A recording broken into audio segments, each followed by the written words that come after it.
नमस्कार दोस्तों, स्वागत है आपका अपने यूट्यूब चैनल पे।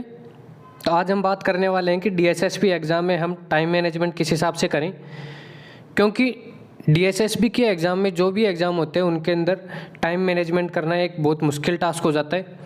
तो आज हम इसी संबंध में बात करेंगे कि टाइम मैनेजमेंट किस हिसाब से करें और कौन सी गलतियाँ हैं जो हमें अवॉइड करनी है। इसी संबंध में सबसे पहले बात करते हैं हम पार्ट फर्स्ट की। डीएसएसबी की टीजीटी, पीजीटी और पीआरटी के लिए पार्ट फर्स्ट काफ़ी इंपॉर्टेंट हो जाता है। ये सबसे इम्पोर्टेंट सेक्शन होता है, पेपर फर्स्ट।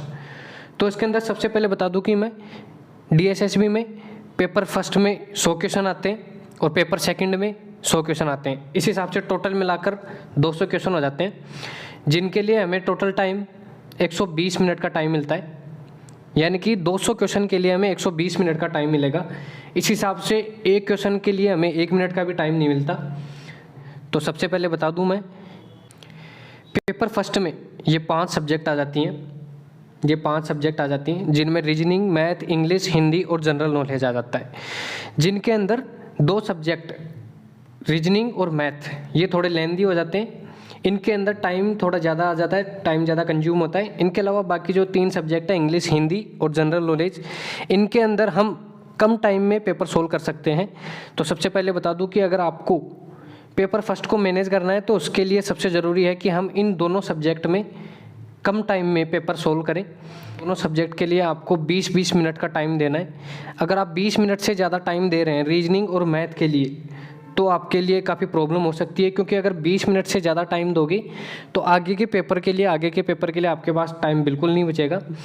तो आपको ये वाले दोनों सेक्शन, यानी कि सेक्शन 1 रीजनिंग और अगला सेक्शन मैथ, ये दोनों 20-20 मिनट में करने हैं। जैसे भी हो जाए आपको 20 मिनट में करना ही करना है।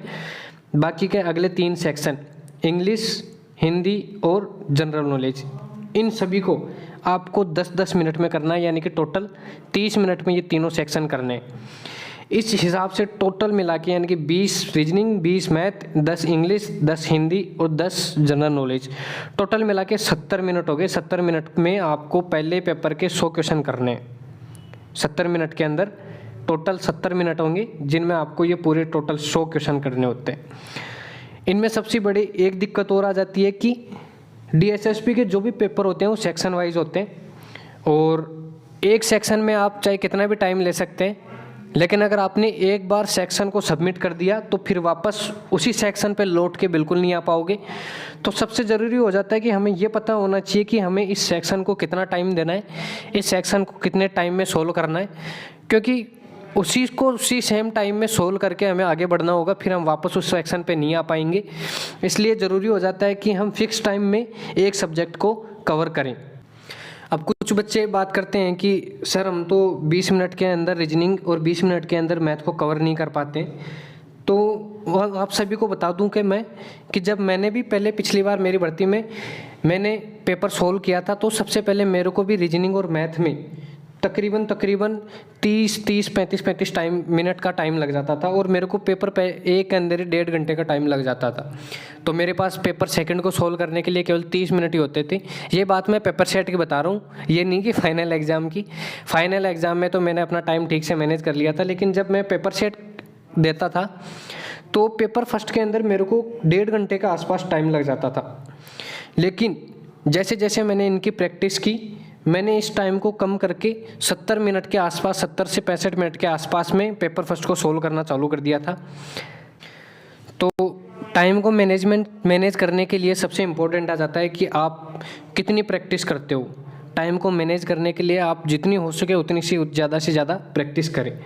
अब इसके अंदर एक और चीज़ आ जाती है कि आर्ट ऑफ स्किपिंग क्वेश्चन, यानी कि आप क्वेश्चन को स्किप करने की एबिलिटी कितनी है आपके अंदर। क्या होता है कि डीएसएसबी में जो मैथ और रीजनिंग के क्वेश्चन होते हैं उनमें 1 या 2 क्वेश्चन ऐसे आते हैं कि जो आप इतने कम टाइम में नहीं कर पाओगे, यानी कि 1 मिनट में एक क्वेश्चन बिल्कुल नहीं कर पाओगे। तो उसके लिए ज़रूरी हो जाता है कि आप उस क्वेश्चन स्किप कर दें। कुछ क्वेश्चन ऐसे होते हैं जिनको आप स्किप करना ही पड़ेगा, क्योंकि वो लेंथी क्वेश्चन होते हैं। उनके अंदर आप अगर 3 से 4 मिनट भी लगा दोगे तो भी आप उनको सोल्व नहीं कर पाओगे। तो ज़रूरी हो जाता है कि आप ऐसे क्वेश्चन को देखो, समझो कि इन क्वेश्चन में हमें टाइम ज़्यादा लगेगा तो उन क्वेश्चन को आप देखते स्किप कर दो और नेक्स्ट क्वेश्चन पे आ जाओ, क्योंकि अगर एक दो क्वेश्चन आप ऐसे छोड़ दोगे तो उनसे कोई फ़र्क नहीं पड़ेगा। लेकिन अगर आप उन क्वेश्चन के पीछे पड़े रहोगे तो वो क्वेश्चन आपके 3 से 4 मिनट खा जाएगा और बाकी आगे का पेपर करने के लिए आपके पास बहुत कम टाइम बच जाएगा। क्योंकि अगर आपने 2 क्वेश्चन में भी ऐसे 3 से 4 मिनट लगा दिए तो आपके 7 से 8 मिनट उन्हीं के अंदर चले जाएंगे।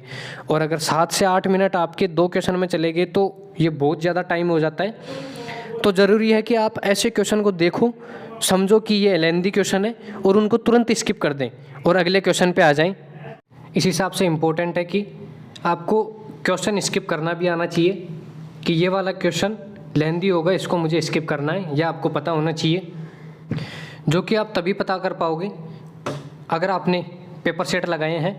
आप जितने अधिक पेपर सेट लगाओगे उतना ही आपका टाइम मैनेजमेंट का स्किल इम्प्रूव होता जाएगा और क्वेश्चन को स्किप करने की समझ भी आप में उतनी ही बढ़ती जाएगी। और इसके अलावा आप जब भी पेपर सेट लगाएं उस टाइम पे अपना टाइमर ऑन करके लगाएं। आपको ये पता होना चाहिए कि मैंने इस पेपर सेट को इतने टाइम में किया है, जिसके अंदर मैथ इतने टाइम में, रीजनिंग इतने टाइम में, हिंदी, इंग्लिश और जीके को इतने टाइम में सोल्व किया है। क्योंकि अगर आपको ये पता होगा कि इस पेपर सेट को मैंने इतने टाइम में सोल्व किया है, जिसके अंदर इन सेक्शन को इतने टाइम के अंदर सोल्व कर लिया है, तो जब भी आप नेक्स्ट पेपर सेट लगाओ उसमें ये कोशिश करो कि आप पिछले पेपर सेट से कम टाइम में ये वाला पेपर सेट कंप्लीट करो। और मैथ और रीजनिंग का हर बार कोशिश करो कि आप 20 मिनट के अंदर अंदर कर दो। और अगर आप 2 से 3 क्वेश्चन स्किप कर देते हो तो उसमें कोई दिक्कत नहीं है, उसको स्किप करना ही होता है। क्योंकि मैं बता दूं कि जब मैंने प्रैक्टिस करना चालू की थी तो मैंने तकरीबन 80-85 पेपर सेट लगा दिए थे, जिसमें टीजीटी, पीजीटी और पीआरटी के सारे कॉमन पेपर लगा दिए थे। इसके अलावा भी जेएसए का यानी कि एलडीसी का और एमटीएस के भी कुछ पेपर सेट लगाए थे, जिससे मुझे पता लगा था कि टाइम मैनेजमेंट कैसे करूँगा मैं डीएसएसबी में इस सेक्शन को किस हिसाब से सोल्व करूँगा, और यही इंपॉर्टेंट हो गया था। इसके अलावा एग्ज़ाम में मेरे से ये गलती और हुई थी, वो थी कि मैंने मैथ में एक क्वेश्चन में तकरीबन 3 से 4 मिनट लगा दिए थे सोल्व करने में, जिसकी वजह से मुझे फिर इंग्लिश के पेपर को कम टाइम देना पड़ा था। इंग्लिश वाले सेक्शन को कम टाइम देकर सीधे इंग्लिश के सेक्शन पे जाना पड़ा था। तो इंग्लिश के कुछ क्वेश्चन रह गए थे मेरे, क्योंकि मुझे वो वाला सेक्शन करने के लिए कम टाइम मिला। और अगर मैं उस सेक्शन को स्किप नहीं करता, इंग्लिश वाले कुछ क्वेश्चन को छोड़ता नहीं, तो मेरा हिंदी का सेक्शन पूरा का पूरा रह जाता। क्योंकि हिंदी के क्वेश्चन ईजी आते हैं, इसलिए आप बहुत जल्दी आसानी से बहुत जल्दी कर पाओगे। तो मेरा टारगेट था कि मैं इंग्लिश के कुछ क्वेश्चन छोड़ दूं, क्योंकि वो उनको समझने में टाइम लगेगा, और सीधे ही हिंदी के सेक्शन पे चले जाता हूं। इसलिए मैं सीधे हिंदी के सेक्शन पे चला गया और हिंदी के जो क्वेश्चन थे उनको पहले सोल्व किया।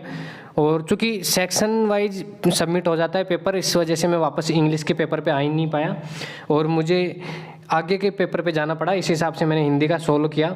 और तो आपको भी बताऊंगा कि आप किसी क्वेश्चन के पीछे, एक क्वेश्चन के पीछे ना पड़े।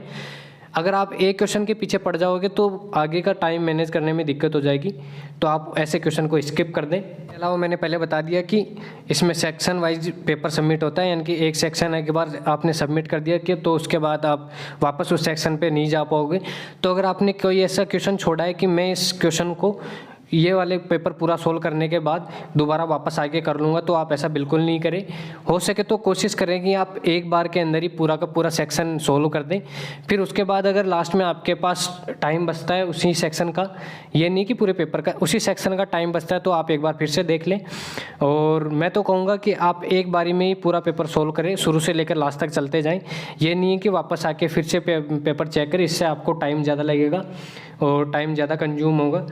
इसके बाद में बात कर लेते हैं हम पेपर सेकंड का, जिसके अंदर भी 5 सेक्शन होते हैं और पाँचों सेक्शन का टाइम आपको मैनेज करना पड़ता है, क्योंकि इसमें भी वही होता है कि हर सेक्शन सबमिट हो जाता है और उसके बाद आप वापस पिछले सेक्शन पे नहीं आ पाओगे।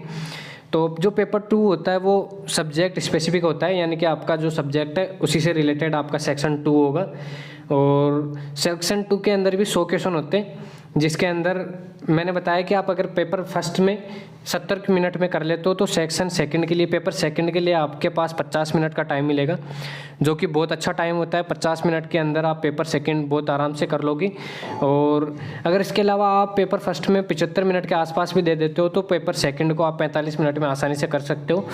और बस ज़रूरी जो हो जाता है कि आप सेक्शन वाइज अपना टाइम देख लो कि इस सेक्शन में कितने क्वेश्चन, कितना टाइम में मैंने पेपर कर लिया है और आगे के सेक्शन के लिए कितना टाइम बच रहा है। और किसी क्वेश्चन को सेक्शन को वापस आके सोल्व करने की नहीं सोचे, क्योंकि सेक्शन सबमिट हो जाएगा, उसके बाद वापस नहीं आ पाओगे, अगले सेक्शन पे चले जाओगे। तो आपको पहला पेपर 70 या 75 मिनट में करना है, और दूसरा पेपर जो पेपर सेकंड है वो तकरीबन 50 मिनट में या फिर 45 से 50 मिनट के अंदर सोल्व करना पड़ेगा आपको इस हिसाब से। तो आज के लिए इतना ही दोस्तों। उसके अलावा मैं आपको बता दूं कि मैंने SST सब्जेक्ट का प्रीवियस ईयर के पेपर सेट चालू कर रखे हैं, उनकी प्लेलिस्ट बना रखी है। जिन भी स्टूडेंट्स को प्रीवियस ईयर के क्वेश्चन पेपर सोल्व करने हैं मैंने उनकी क्लासें डाल रखी हैं, और हर रोज़ एक पेपर सेट करवाता हूं। तो अगर आपको प्रीवियस ईयर के पेपर सेट सोल्व करने हैं तो मेरे यूट्यूब पे जाके प्लेलिस्ट बना रखी है, वहाँ से पेपर सेट सोल्व कर लें, और उनकी PDF जो है जो टेलीग्राम पे डाल देता हूँ रोज़। तो अगर आपको वो देखनी है तो टेलीग्राम से PDF देख लें, और अगर आपने टेलीग्राम चैनल ज्वाइन नहीं किया है तो टेलीग्राम चैनल ज्वाइन कर लें और यूट्यूब को सब्सक्राइब करें। धन्यवाद दोस्तों।